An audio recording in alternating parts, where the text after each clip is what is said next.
Hi everyone. Tonight I'm reading another story from Love Does for Kids.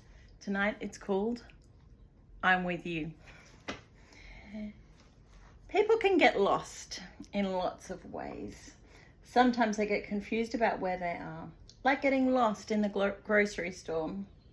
Other times they can feel lost because they're unsure of who they are.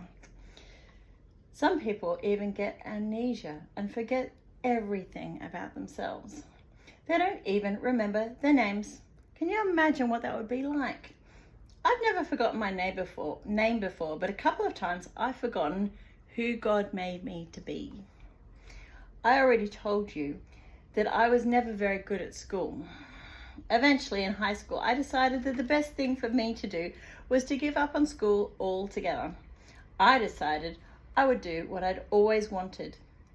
Move to the mountains in Yosemite, a big, beautiful national park in America. And I would become a forest ranger. I would climb mountains, live in a tent, and eat hot dogs and Pop-Tarts. I was sure that would be awesome. Looking back now, I can see that I was a little bit lost. I knew exactly where I was, but I didn't know who I was. Before I left for the mountains, I went to see my friend Randy. Randy was a young life leader at my high school. He was a grown-up who liked to hang out with high school kids and tell them about Jesus. I wasn't sure about Jesus yet, but I really liked Randy. So I drove to his house to say goodbye. You see him there, all packed up, ready to say goodbye. As I told Randy my plan to move to the mountains, he didn't tell me that was what a bad idea it was, or make me feel worse than I already did. Deep down, I knew I should finish school. Instead, he excused himself to get something from his room. After a few minutes, Randy came back to the front door. Do you know what he had with him? He had a backpack over one shoulder and a sleeping bag under his arm. So, see, that's Randy, the young life leader, and this is Bob, who's telling the story.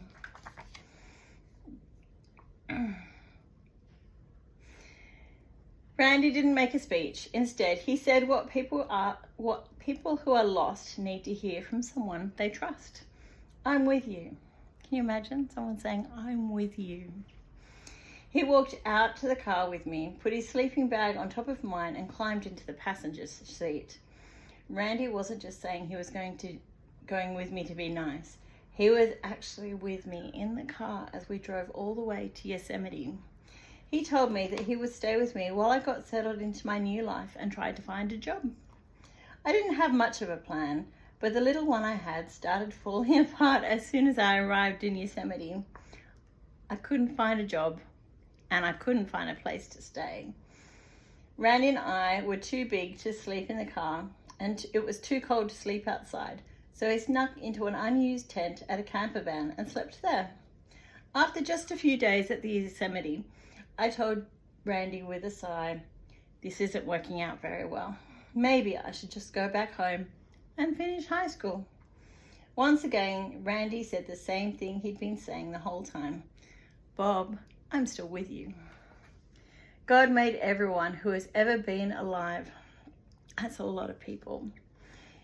He's made us so we'd love him. Sometimes it's hard to remember that. In fact, it wasn't long after he made us that we wandered away from him. We were all lost, kind of like I was in high school.